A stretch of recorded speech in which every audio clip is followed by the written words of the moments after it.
Oi, começa agora o episódio 61 do Hora Bolas. No episódio de hoje vamos falar da história e da cultura do Afeganistão. Toca a vinheta, Philo.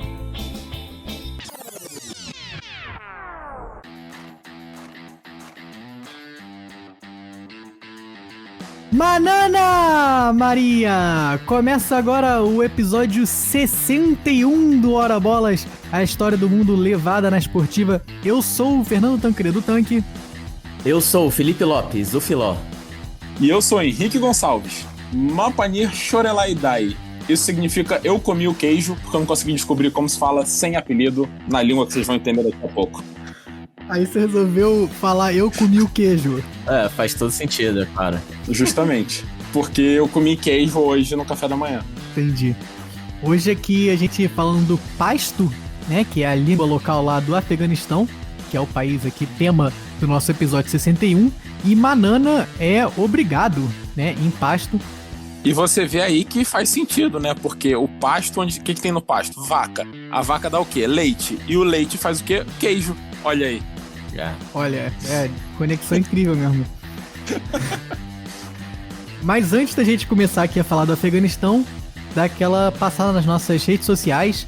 A gente tá com @horabolaspod no Instagram e no Twitter. E estamos também aí nas diferentes plataformas de streaming, né? Spotify, Apple Podcast, Google Podcast, Deezer, Castbox, YouTube e Amazon Music. Então aproveita para dar um subscribe lá na gente também. E hoje aqui, antes da gente começar, só fazer um pequeno anúncio aqui do nosso podcast, é que a partir dessa semana a gente tá mudando aí para um formato quinzenal de episódios. Desde que a gente começou, tem tentado fazer um episódio a cada semana, mas a gente agora vai mudar para um episódio a cada 2 semanas, e com isso também a gente vai começar a botar muito mais conteúdo lá nas nossas redes sociais, né? A gente vai tentar botar aí uns vídeos, até na semana que não tiver episódio, né? A gente vai botando aí diferentes vídeos e outros conteúdos lá. Então, de novo, fica aqui o nosso pedido para vocês irem lá e nos seguirem no @horabolaspod para vocês terem acesso aí a todo esse conteúdo. Beleza? Então é isso. A partir de semana que vem, um episódio a cada 2 semanas.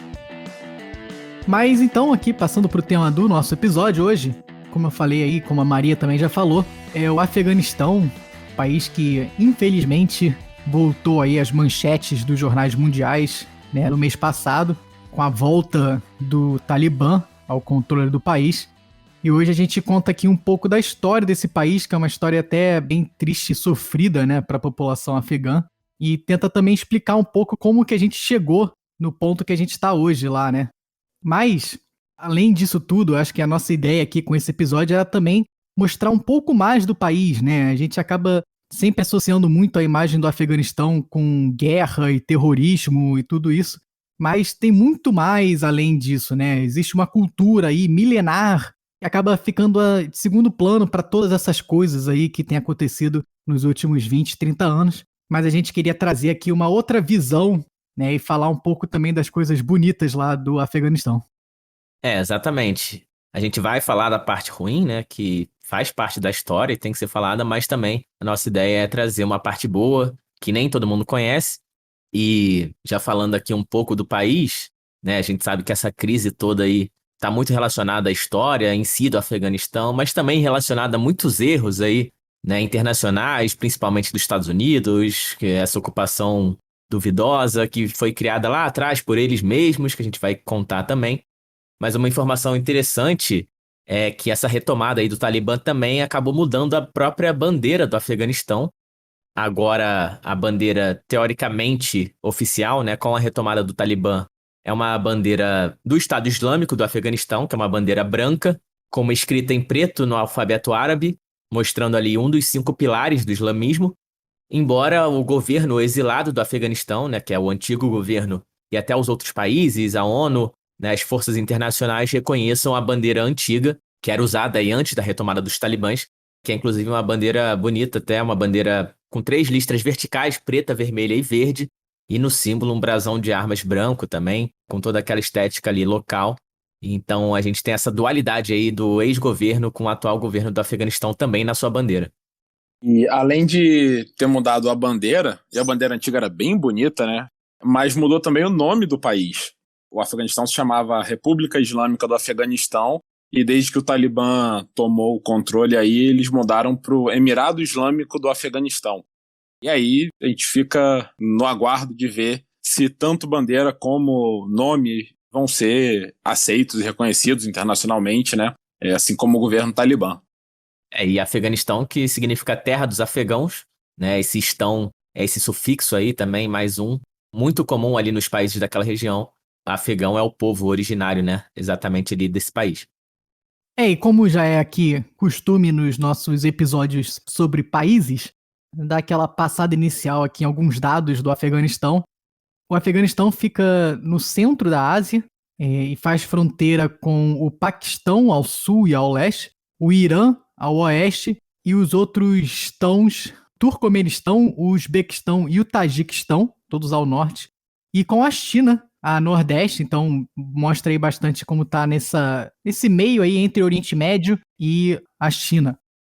A capital do país é Cabul e as línguas oficiais são o pasto ou pastó e o dari. E o Afeganistão é um país bem montanhoso, né? A maior parte aí do país fica na cadeia de montanhas que vai dar lá no Himalaia, tudo isso. E até por isso, né, é um país muito difícil aí, como a gente vai falar na história, foi um país muito difícil de ser conquistado, e justamente por ter essa característica montanhosa, o que acaba facilitando a criação de guerrilhas e forças, né, não tão organizadas assim, e dificultando a captura por exércitos. Isso acabou também influenciando aí a história do Afeganistão. E além disso, essa característica deu ao país o apelido dele, que é o cemitério de impérios, porque vários impérios entraram, mas caíram lá dentro do Afeganistão. Enfim, a gente vai ver essa história, mas acho que é um nome maravilhoso para você dar para um país. O que não é muito maravilhoso é ter impérios, né, tentando te dominar. Com certeza não. Bom, começando lá com a história antiga do Afeganistão, então, para a gente entender como ele chegou até onde chegou hoje em dia, o Afeganistão é uma das regiões onde se tem indícios mais antigos da presença de humanos na Terra. Existem registros de que 50 mil anos atrás já teriam humanos vivendo lá no Afeganistão. Foram encontrados alguns ossos e fragmentos aí que parecem ser já de homens Neandertal e outras dessas primeiras espécies humanas. E de 30 mil anos para cá, já se tem registro de tribos humanas que faziam agricultura lá e se assentaram lá, né, e viveram lá. Então, se a presença de humanos lá não se sabe quando começou, o certo é que a agricultura começou lá mais cedo que em quase todas as outras partes do mundo. E aí as cidades começaram a se desenvolver mais ou menos quando também começou na Grécia Antiga e em todas essas outras regiões aí perto do Oriente Médio, do Mediterrâneo, lá por 2000 anos antes de Cristo, mais ou menos. E aí começou já a primeira invasão ao Afeganistão. Antes disso existiam tribos lá, né? Não existia um império, nenhum país ainda, mas o Império Persa invadiu aí no século 6 a.C., foi o primeiro império a entrar no Afeganistão e foi nessa época também, mais ou menos, que a religião do zoroastrismo começou lá. De vez em quando a gente ouve falar de Zoroastra, Zaratustra, enfim, foi lá que começou essa religião mística que é citada aí até os dias de hoje. E 2 séculos depois, no século IV, foi quando o Afeganistão entrou de fato no cenário geopolítico do mundo. O primeiro grande imperador aí que a gente conhece da história, né, Alexandre o Grande, da Macedônia, ele tinha muito interesse em cruzar o Oriente Médio, cruzar aquela região para chegar até a Índia e a China. Para ele fazer isso, ele precisava conquistar o Afeganistão, que estava no caminho. Essa é a grande importância do Afeganistão para o mundo e é por isso que ele foi tão invadido tantas vezes. Ele era a passagem aí entre a Europa e o Oriente. No século IV, o Alexandre o Grande invadiu e, como ele fez com quase todos os territórios que ele atacou, ele facilmente conquistou, derrotou o imperador persa. Só que, assim que ele conseguiu conquistar, ele começou a sofrer resistência das tribos afegãs.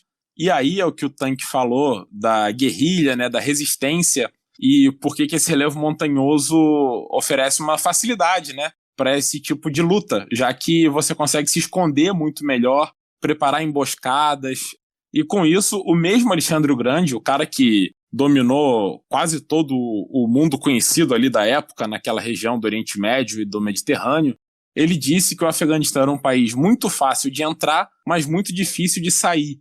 É muito difícil você manter e se dar bem nele. Uma grande demonstração aí do esforço que o Alexandre o Grande teve que fazer para manter o Afeganistão é que, quando chegou lá, ele ainda era solteiro. E ele queria se casar com uma rainha da Pérsia, que é o que atualmente é o Irã. Mas ele recebeu a recomendação aí dos seus conselheiros de que se casasse com uma rainha do Afeganistão, do que na época era a região da Bactria, que era uma das tribos aí mais importantes do Afeganistão. E por que isso? Porque a Pérsia já estava completamente dominada, mas no Afeganistão, na Bactria e em toda a região ali, ainda tinha muita guerrilha, muita resistência a ele ainda estava tendo muita dificuldade, e com isso era muito mais importante fazer os laços matrimoniais, né, fazer o casamento e a aliança com o Afeganistão, em vez da Pérsia. E assim, a primeira esposa dele foi então afegã, depois ele ainda se casou com uma esposa persa, mas isso demonstra que, assim, mesmo Alexandre o Grande precisou fazer de tudo para conseguir manter o Afeganistão. Depois da morte de Alexandre o Grande, o Afeganistão acabou caindo e foi dominado pela Grécia Antiga, virou o reino greco-báctrio. Depois passou por lá o Império Maurya, que foi quem implementou o budismo e o hinduísmo no país.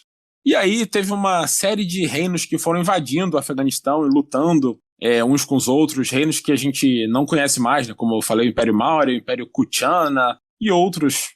Mas a próxima grande mudança no país foi no século VII, depois de Cristo já, que os muçulmanos chegaram finalmente ao Afeganistão e assim implementaram lá o islamismo. O Afeganistão, na época, ainda era dominado pelo Império Kushana, mas já era um império que estava em decadência.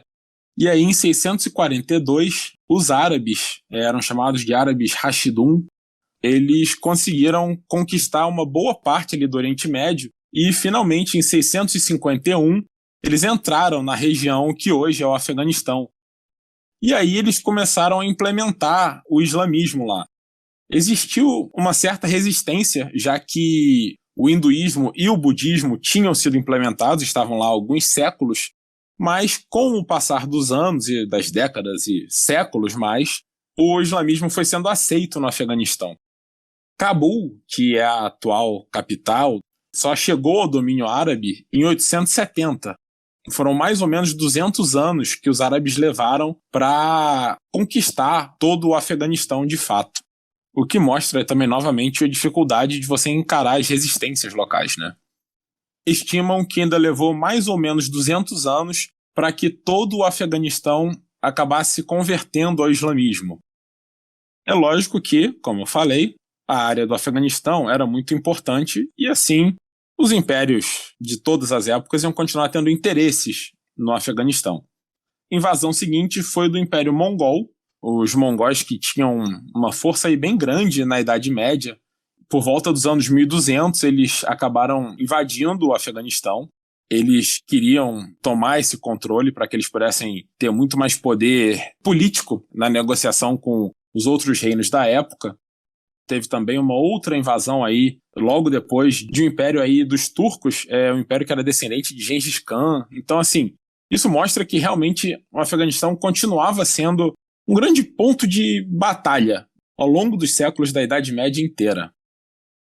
Os séculos seguintes, desde aí do século XII, da invasão mongol, até mais ou menos o século XVII, foram novas e novas invasões, até que, finalmente, no início do século XVIII, nos anos 1700, a gente tem a criação do Afeganistão como a gente conhece.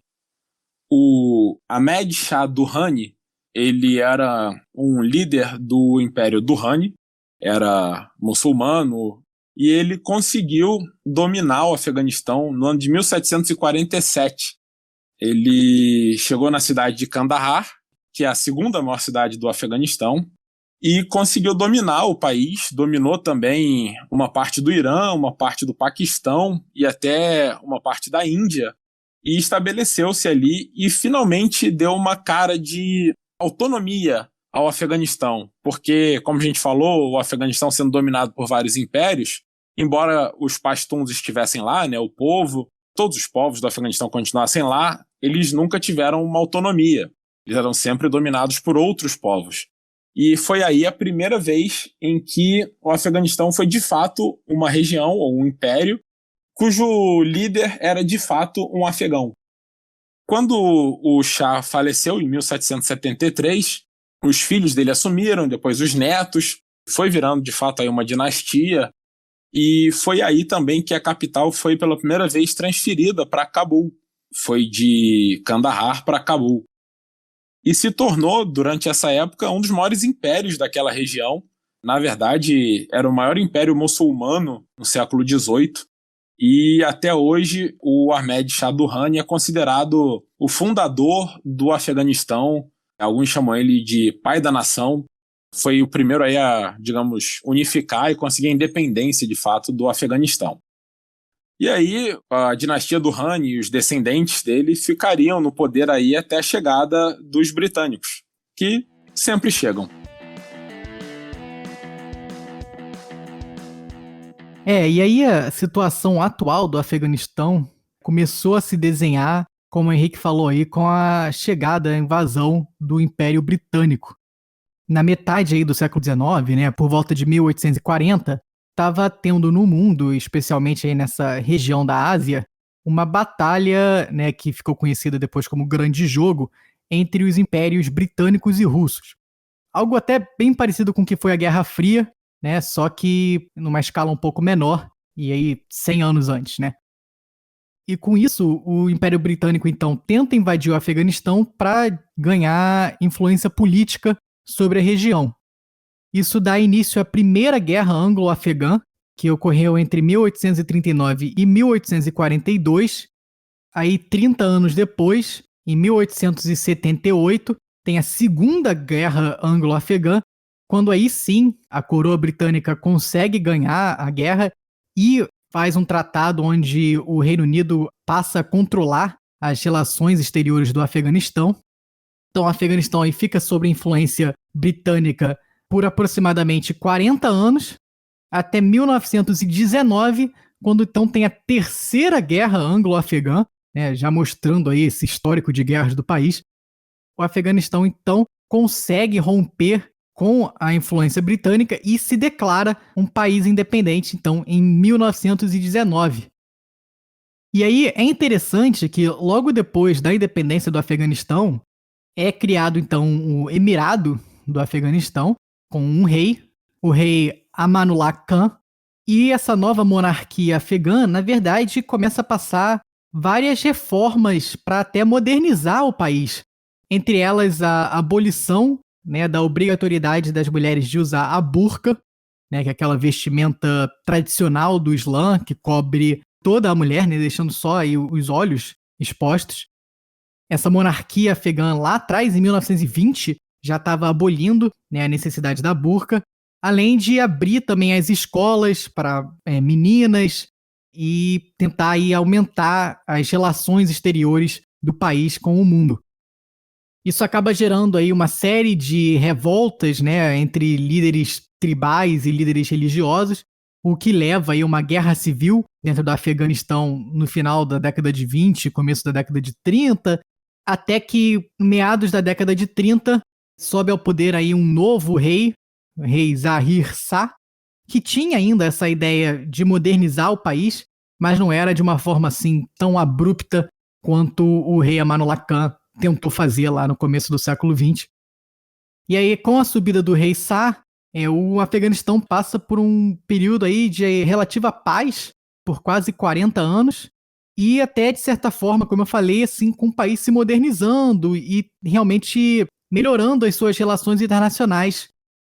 E aí essa paz momentânea do Afeganistão viria a acabar com o começo da Guerra Fria, depois do fim da Segunda Guerra Mundial, quando então tanto os Estados Unidos quanto a União Soviética começam de novo, né, a batalhar aí pela influência sobre o território do Afeganistão, o que leva talvez aí ao ponto principal, né, da história moderna do Afeganistão, que viria a causar tudo o que está acontecendo agora, que foi a Revolução Saur de 1978, quando então o Partido Democrático do Afeganistão, né, o Partido Comunista, deu um golpe de Estado e tomou o poder no país com o apoio das tropas soviéticas, né? Exatamente, né? Foi um momento essencial para marcar essa história. E também a gente já falou um pouco dessa revolução e de seus desdobramentos lá no nosso episódio 8. Como a gente está falando aqui, essa revolução e todas as suas consequências têm muito a ver com a Guerra Fria e com a União Soviética e os Estados Unidos, claro. E isso acabou influenciando também nas Olimpíadas, tanto de 80 como de 84, que foi justamente a história que a gente contou nesse episódio 8, onde 80 as Olimpíadas foram em Moscou e por isso os Estados Unidos acabaram boicotando, e 84 e vice-versa, né? Foram em Los Angeles e a União Soviética boicotou, assim como os outros países soviéticos. E a grande causa disso tudo também vem dessa revolução que aconteceu no Afeganistão, que tinha todos esses interesses por trás, tanto dos americanos quanto dos soviéticos.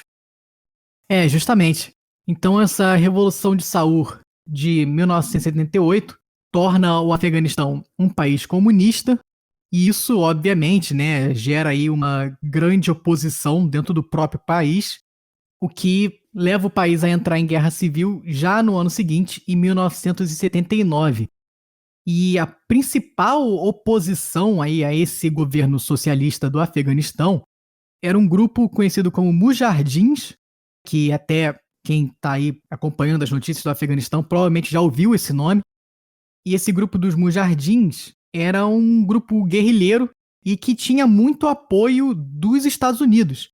Os Estados Unidos aí, junto com o Paquistão, deram muito dinheiro e muitas armas também para os Mujahidins para que eles lutassem contra o governo socialista. E então, com isso, começa o que ficou conhecido como a Guerra Afegã Soviética. Começou em 1980, que foi basicamente uma guerrilha. O governo era associado com a União Soviética, então os soviéticos mandavam em exército tudo isso para apoiar o governo do Afeganistão, enquanto os mujahidins usavam aí de técnicas de guerrilha para lutar contra o governo. E essa guerra afegã soviética durou aproximadamente 9 anos, uma dessas guerras aí da Guerra Fria que não dá para saber muito bem quem ganhou e quem perdeu, né? Mas teve alguns efeitos drásticos aí na sociedade afegã. O principal deles foi a militarização do país como um todo. Essa entrada aí tanto dos soviéticos quanto dos Estados Unidos, né, e apoiando a oposição, isso gerou aí uma grande militarização não só da polícia e dos exércitos, mas também da população como um todo, e tornou o Afeganistão no que a gente vê hoje, que é um país que tem muitas forças paramilitares, né, essas diferentes aí organizações que ficaram famosas nos últimos 20 anos, como os próprios talibãs, se originaram dessa militarização que ocorreu durante a década de 80. É, aquela velha história de sempre, né? Vem os grandes impérios aí do mundo com interesse no país e você falou que não teve vitorioso, né? Nem Estados Unidos, nem União Soviética venceram essa guerra, mas quem perdeu mesmo foi o Afeganistão. E sempre tudo isso por muitos interesses, né? Que no final acabam não levando a muita coisa. É, justamente, só para botar isso em perspectiva, durante esses 9 anos aí da Guerra Afegã Soviética, acredita-se que morreram entre 562 mil e 2 milhões de afegãos e aproximadamente 6 milhões de pessoas foram aí removidas das suas casas, né, e tiveram que fugir durante essa guerra. Justamente o que o Filó falou, né, acaba que as principais potências e o primeiro mundo, né, entre aspas aqui, invade o país e quem sofre mesmo é a população local, que não tem nada a ver com isso. E até hoje a gente vê isso acontecendo no Afeganistão, que tem esse passado aí, essa maldição quase, que acontece no país. E aí depois disso, chegando no final da década de 80, a União Soviética começa a perder força e basicamente para de financiar o governo soviético lá no Afeganistão. E com isso o governo acaba perdendo bastante força até que o governo cai por volta aí do ano 1992, o que gera aí uma série de outros conflitos internos e mais guerra civil dentro do Afeganistão para ver quem que ia suceder o governo comunista. E aí é durante esse estado aí de anarquia que surge o grupo do Talibã, que na verdade essa palavra Talibã significa estudantes em pastó, né, na língua local do Afeganistão. O Talibã surge justamente desse grupo dos mujahidins, que foram financiados aí, veja você, pelos Estados Unidos para lutar contra a União Soviética. O Talibã é justamente um ramo desse grupo dos mujahidins que acabou tendo aí uma visão mais radical do Islã. E aí o Talibã é criado por volta aí de 1994 e se utilizam muito dessas armas que foram dadas aí pelos próprios americanos para os mujahidins para começar a tomar, né, e invadir diferentes cidades aí do Afeganistão. E já em 96, eles conseguem tomar o poder do país, dão aí um golpe de Estado, removem o governo que estava no poder e se tornam, de fato, governantes, criando de novo o Emirado Árabe do Afeganistão. E aí, então, o Talibã estabelece um regime totalitarista radical, né, bem radical, e que ataca, entre outras coisas, os direitos das mulheres. As mulheres sofreram bastante com esse novo regime aí do Talibã. Algumas das restrições que elas sofreram, primeiro, voltou a ser obrigatório o uso da burca, que, como eu falei, tinha sido extinto lá atrás, em 1920. Além disso, as mulheres não podiam mais trabalhar nem estudar durante o governo Talibã, que, de novo, acabou se utilizando aí de uma interpretação bem radical do Islã. É sempre importante fazer essa distinção aqui. E, além disso, durante aí o governo Talibã, começaram a surgir diferentes grupos terroristas dentro do próprio Afeganistão e que eram até, de certa forma, apoiados pelo próprio governo, né? Ou se não eram apoiados, pelo menos o governo não fazia nada para destruir esses grupos terroristas. Os Estados Unidos, então, que, como a gente já falou aqui, né, eram aliados aí dos mujahidins, agora começaram a batalhar e lançar mísseis contra as diferentes bases militares de grupos terroristas do Afeganistão. E essa escalada de tensões aí entre os terroristas, em especial a Al-Qaeda e os Estados Unidos, levaria então a um dos grandes eventos aí dos últimos, talvez, 50 anos, que foi justamente o ataque às Torres Gêmeas, do 11 de setembro, quando a Al-Qaeda, liderada pelo Osama Bin Laden, sequestrou, na verdade, diversos aviões e utilizaram 2 deles, né, para atacar as Torres Gêmeas lá em Nova York. Uma cena aí que ficou, sem dúvida, marcada para a eternidade e que, como a gente vai falar daqui a pouquinho, também modificou aí os próximos 20 anos lá do Afeganistão. É muito, muito marcante. Esse atentado aí que acabou de completar 20 anos já, né? E outra coisa impressionante também é que você não estava vendo Dragon Ball quando foi interrompido pelo plantão da Globo, né? Isso aí é um fato inventado, um surto coletivo dos brasileiros. O pessoal inventou isso aí, todo mundo acha que é verdade, só que ia passar Dragon Ball mais tarde, entendeu? Isso que é importante saber. Realmente esse foi aí o ápice desse governo Talibã, né? Que se aliou aí com diferentes terroristas, mas eles também destruíram diversas coisas lá dentro do próprio Afeganistão, algumas estátuas de Buda que eram aí do século VI. Mas então, essa série de atentados aí do 11 de setembro levaria a uma resposta do governo americano, que então invade o Afeganistão para justamente combater, né, o terrorismo e o grupo Al-Qaeda e capturar o Osama Bin Laden, que estava protegido, né, entre aspas, pelo governo afegão.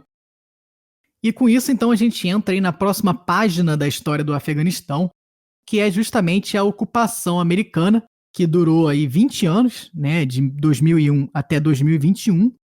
E, na verdade, acabou que a batalha mesmo contra a Al-Qaeda foi rápida. Em aí 2, 3 anos, eles já tinham basicamente destruído a Al-Qaeda.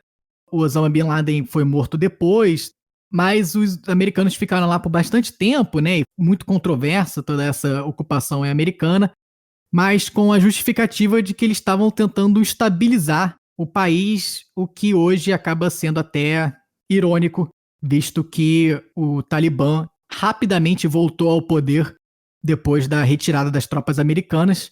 E a gente chega nas notícias atuais, né, que todo mundo aí já está bem familiarizado com tudo que está acontecendo lá no Afeganistão. Mas pelo menos essa história bota aí um pouco em perspectiva, né, tudo o que aconteceu, toda a influência externa e como isso gerou o caos que a gente tem hoje no Afeganistão e o quão difícil é sair dessa situação lá para o Afeganistão. E, de novo, quem acaba sofrendo mais do que qualquer um é, no fim, a própria população afegã, que não consegue ter paz aí por mais de quase 100 anos. É complicada a situação. E a gente vê aí que os Estados Unidos meio que causou o próprio ataque lá do 11 de setembro, que, aliás, também o 11 de setembro não foi culpa aí do Celso Portiolli, né? Vamos sempre relembrar.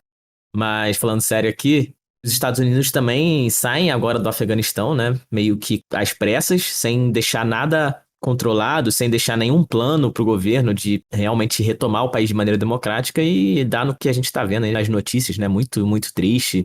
Pessoal caindo de avião, tentando sair desesperadamente do país, um bando de gente lá no aeroporto, bomba, porque os Estados Unidos simplesmente chegou o prazo que eles mesmos tinham estipulado e foram embora e não estão nem aí, né? E se você perguntar o que aconteceu lá na década de 80, eles vão falar que não tem nada a ver, que nunca apoiaram os mujahidins, até porque não é nada oficial. E, como sempre, também, né, se fazem só de vítima. Mas, como a gente disse lá no início, né, a gente também quer trazer aqui nesse episódio um outro lado do Afeganistão, que não seja só a guerra, o sofrimento, milícias armadas. Então, vamos falar aqui um pouco da cultura do país, do esporte do país e também da religião, que é sempre um traço muito importante aí nos países islâmicos. Na verdade, praticamente todos os afegãos são considerados muçulmanos, é cerca aí de 99,7% da população. Os muçulmanos são normalmente divididos aí em dois grandes ramos, os sunitas, que são considerados o ramo mais ortodoxo do Islã, e são cerca de 85% aí no mundo, e os outros 15% que são os considerados xiitas. E a principal diferença entre esses dois grupos surgiu com a morte do profeta Maomé no ano de 632. Com a morte do Maomé, que foi o fundador do islamismo, né, e autor do livro sagrado do Alcorão, acabou havendo essa divisão entre a população muçulmana. Os sunitas acreditavam que o povo muçulmano deveria eleger o seu novo líder, que foi o que acabou acontecendo, enquanto os xiitas acreditavam que a liderança tinha que continuar na família do profeta. E como Maomé não tinha filhos homens, seria passado para o seu genro Ali. Ali, no caso, é o nome dele, não é pro seu genro que tá ali, mas enfim. Faça pro genro ali, vai. O genro ali do canto. Ele tá quietinho no canto, ó. O genro Ali que estava ali do lado, né? Mas é o Ali também. E essa ideia, né, que muitas vezes se tem de que os xiitas são sinônimos de radicais e os sunitas são mais moderados, na verdade não é coerente porque a gente tem posicionamentos fundamentalistas dos dois grupos, né, tanto os xiitas quanto os sunitas. E só para dar um exemplo aqui, a própria Al-Qaeda e o Estado Islâmico são considerados sunitas e também são fundamentalistas. E falando da cultura do Afeganistão, é um país muito antigo, né? Ali naquela região do Oriente Médio, da Ásia Central, tem tradição aí de culturas muito antigas e de milênios até. Inclusive, os artefatos culturais do Afeganistão mais antigos encontrados vêm aí do Império Aquemênida e datam de 500 a.C., artefatos que foram encontrados por arqueólogos lá no Afeganistão. E pelo fato de o país estar ali bem no meio da Ásia, né, fazendo fronteira com vários outros países, com a própria China, também faz fronteira ali com o Oriente Médio, com o sul da Ásia, com o Paquistão. Então é um país com uma cultura muito plural e influenciado também pela cultura de todas essas outras regiões. O Afeganistão tem uma história bem antiga de valorização da arte. Foi lá que foi encontrada a pintura a óleo mais antiga da história da humanidade, em murais de cavernas afegãs. E outra grande forma de arte conhecida lá são as miniaturas persas, que é um tipo de artesanato que vem aí justamente dos persas, né? Cujo descendente oficial hoje em dia é o Irã, mas os persas dominaram uma área muito maior, inclusive ali no Afeganistão, por isso também a origem dessa cultura. E vale falar aí que é o Dari, que é uma das duas línguas que a gente citou do Afeganistão, ela é derivada do persa. Ou seja, mostra a influência persa no Afeganistão também. Exatamente. E falando ainda um pouco da arte, a partir aí do início do século XX, o país começou a adaptar certas técnicas ocidentais, né, vindo aí principalmente com a ocupação inglesa que o Tanque contou. E essa arte que em sua maioria sempre foi feita por homens. E recentemente, né, aí desde 2001, com a ocupação americana, as mulheres começaram a ter mais espaço nos programas de arte, principalmente na Universidade de Cabul, que é uma das principais universidades ali do centro da Ásia. Também agora com a retomada do Talibã, infelizmente, né, isso deve ser freado aí, porque as mulheres acabam sofrendo mais nesses regimes fundamentalistas. Outras formas de arte bem populares lá são a tapeçaria, assim como muitos países ali do Oriente Médio, e os tapetes afegãos, eles têm certas estampas que são bem particulares do país, e a poesia também é muito difundida no Afeganistão, além da música, né? Os afegãos têm tradição de tocar diversos instrumentos que são comuns ali no centro da Ásia, e depois da música a gente fala aqui também um pouquinho de dança, uma dança tradicional do Afeganistão, que é o Atan, que é inclusive considerada a dança nacional do país. E essa dança tem sua origem numa dança folk, que era conduzida pelo próprio povo Pashtun, que é esse povo aí que originou a população do Afeganistão. E ela era muito comum em tempos de guerra e também durante casamentos ou outras celebrações aí ao longo do calendário. E era uma dança realmente muito popular entre os povos afegãos e seus diferentes grupos étnicos. Ela chegou até a ser exportada aí para o Paquistão, que é um país que tem muitos afegãos que fugiram da guerra. E em seu início ela era performada aí em trupes de 50 a 100 dançarinos, né, que é bastante coisa, e sempre usando um cachecol no pescoço, enquanto os músicos faziam batidas ali em seus tambores. E enquanto o tempo foi passando, né, virou apenas uma dança tradicional, que você não precisa necessariamente de 50 pessoas, pode ser uma pessoa dançando, mas continua sendo até hoje a dança nacional do Afeganistão. Falando rapidinho aqui da culinária afegã, os 3 principais pratos do país são considerados o palau, que é o prato nacional afegão, e é feito aí com arroz cozido num caldo de carne. Também tem o kebab, né, muito tradicional ali daquela região e do Oriente Médio.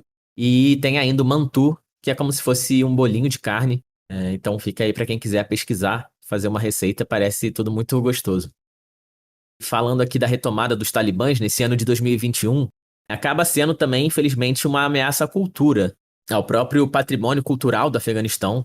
O Tanque já citou aí, né, mas entre 1996 e 2001, que foi quando o Talibã liderou aí o país antes da ocupação americana, houve uma destruição gigantesca do patrimônio cultural do país. E esse risco volta a se impor agora em 2021. E a principal dessas destruições foi essa que o Tanque disse em 2001, quando meses antes da ocupação dos Estados Unidos teve a demolição dos Budas na cidade de Bamiyan. E essas estátuas de Budas haviam sido esculpidas por volta do século VI, eram feitas ali numa extensão bem grande das montanhas afegãs, num trecho que era da antiga Rota da Seda. Então, assim, uma história muito, muito antiga, muito, muito rica, que acabou sendo destruída por esse grupo. Os Budas mostram bastante aí essa história antiga do Afeganistão, né? Eles foram esculpidos aí nas paredes das montanhas e o maior deles tinha 55 metros de altura. A grande maravilha, né, da cultura antiga. Tinha outros aí por volta de 40 metros de altura. Realmente estátuas aí lindíssimas, mas infelizmente destruídas aí por esse governo extremista. Mas, como a gente está querendo falar e mostrar toda essa herança cultural aí do Afeganistão, né, vale a pena falar um pouco desses Budas aí de mais de 1.500 anos atrás. Exatamente. E outro medo que também está muito presente é em relação à educação no país, principalmente a educação das meninas, né, das mulheres. A Unesco, inclusive, já emitiu um alerta aí de uma possível catástrofe generacional. Seria sobre a educação no Afeganistão com a volta do Talibã, que impedem aí as mulheres, principalmente, de ir às escolas, às universidades, que era algo que estava mudando aí nos últimos 20 anos. E agora, né, vamos ver como vai ficar. Embora o Talibã diga que esteja menos fundamentalista do que 2 décadas atrás, a gente vai ter que ver como vai ser e, infelizmente, sempre muito pior a situação para as mulheres ainda do que para os homens. E para fechar aqui o nosso episódio, é claro que a gente não poderia deixar de falar dos esportes, né, um dos grandes temas aqui do podcast. E, embora a gente não pense muito, o Afeganistão tem sim muitos esportes e grandes culturas esportivas em seu país. E essas modalidades são regidas aí pela Federação Afegã de Esportes. Sempre fica o aviso aqui, né, como eu tenho falado, vamos ver como se vai continuar agora com o regime Talibã. Mas considerando aí, principalmente as 2 últimas décadas, o cricket é atualmente o esporte mais popular do Afeganistão, tanto na prática quanto em transmissões, né, de TV ou também nos jornais. E em nível nacional, a gente tem competições de cricket que são normalmente jogadas aí entre as diferentes províncias do país. E também é um esporte que, segundo a própria população, tem ajudado bastante a trazer essa unidade para o país, né? Esse espírito de união através do esporte, muito importante, a gente sempre fala aqui no nosso podcast.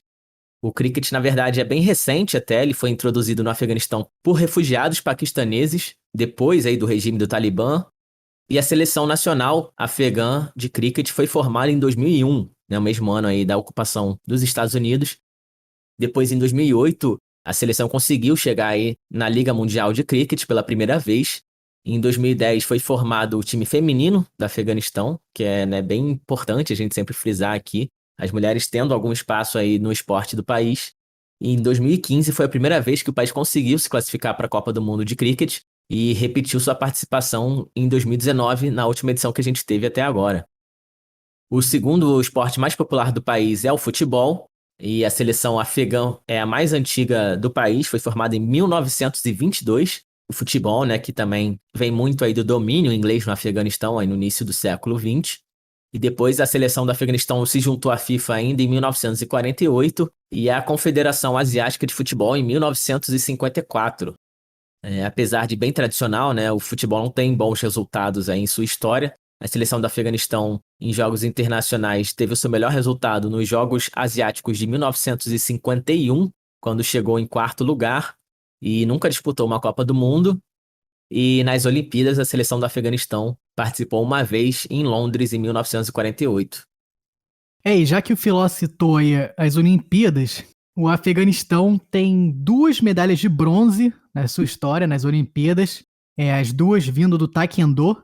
Uma foi ganha em 2008, nas Olimpíadas de Pequim, e outra em 2012, em Londres. Mas são aí as 2 únicas medalhas da história do Afeganistão, também aí, de novo, né, sendo ganhas durante essa ocupação americana nos últimos 20 anos. E já que você falou aí do Taekwondo, os outros principais esportes, além do cricket e do futebol no Afeganistão, são o basquete e principalmente esportes que envolvem luta aí, né? O MMA, o Taekwondo, que o Tanque falou, responsável pelas únicas medalhas do país nas Olimpíadas, o boxe, também halterofilismo, levantamento de peso, atletismo, o golfe e o xadrez, né? Que também fica aí um pouco como herança, principalmente da ocupação soviética. E para fechar aqui, queria falar de um esporte muito interessante, muito importante para o Afeganistão, que é o Buzkashi. O Buzkashi, que é o esporte nacional do Afeganistão, considerado também o mais tradicional do país, e é um esporte diferente, né? É uma modalidade coletiva tradicional da Ásia Central, de todos esses países istãos, né? Além do próprio Afeganistão, do Turcomenistão, Uzbequistão, Quirguistão e Tajiquistão, que ficam todos ali naquela região, claro, para rimar aqui com o que eu tô falando. Estão todos naquela região, né? É porque é lá que eles estão. Os istãos estão ali, né? Todos vizinhos. E esse esporte é bem interessante porque foi um jogo desenvolvido a partir de uma habilidade comum entre os cavaleiros ali daquelas zonas áridas e montanhosas da estepe asiática. Que o que eles faziam muito na sua cultura diária era criar cabras, né? Vacas, bezerros. E por causa disso, eles eram muito acostumados a pegar, né? Agarrar as cabras e bezerros, principalmente do chão, estando em pleno galope em seus cavalos. Então, daí que surgiu o esporte do Buzkashi, e o objetivo dele é você agarrar, nesse caso aqui, uma carcaça, né, de uma cabra ou de um bezerro, não é um animal vivo, mas uma carcaça sem cabeça. Então você vai lá cavalgando, agarra essa carcaça do chão, tem que se livrar dos seus adversários e arremessar a carcaça através de uma linha ou de uma meta, né? Quase como se fosse aí um polo, alguma coisa do tipo, só que você não tem taco e não tem bola, né? A bola é a sua carcaça, você pega ali na mão mesmo. E também em outras versões do Buzkashi, não é um gol ou uma linha de meta, às vezes você tem que jogar a carcaça dentro de um barril ou de um círculo no chão. Mas enfim, fica aí o esporte nacional do Afeganistão, esse louquíssimo Buzkashi, que eu acho que a gente tinha que tentar aqui, né? Ai. Era melhor ser um animal vivo do que uma carcaça sem cabeça. Pô, imagina jogar uma cabra viva lá, não ia dar certo. Não. Aí é crueldade com o animal. Mas eu acho que eu apoio a gente criar aqui o Hora Buzkashi. Só aprender a andar de cavalo primeiro, depois aprender a pegar uma cabra em cima de um cavalo, depois aprender a arremessar a cabra. Mas tá bom. Ele tem que matar a cabra antes ainda, né? Eu já sei andar de cavalo, só falta os outros 3 agora. Mas então com esse esporte bizarro aqui, a gente aproveita para fechar o nosso episódio 61. Espero que vocês tenham gostado aí. De novo, a gente tentou trazer um pouco mais aí sobre a cultura afegã e um pouco da história também do país. Então aproveita aí também para dizer lá pra gente nas nossas redes sociais se vocês gostaram aqui do nosso episódio 61. A gente tá com @orabolaspod no Instagram e no Twitter. Deixa lá a sua mensagem e aproveita também para dar aquele subscribe na gente nas diferentes plataformas de streaming. Com isso aqui, eu aproveito para agradecer aos meus cabras. Obrigado, Filó. Obrigado, Henrique. Cabras da peste, né? Valeu, pessoal. Espero que vocês tenham gostado aí. A gente tentou fugir um pouco do óbvio, né? Claro que a gente contou a principal história do momento do Afeganistão, que é muito triste, né? Toda a sua história, mas a gente também quis trazer outros lados para enriquecer aqui a cultura dos nossos ouvintes. E agora não é até semana que vem, é até daqui a 2 semanas, mas continue acompanhando o Hora Bolas. E agora ansiosíssimo aí pelo que o Henrique nos espera, né? Com essa cabra, vaca, bezerro, são muitas opções pra ele. Vamos ver o que vem aí.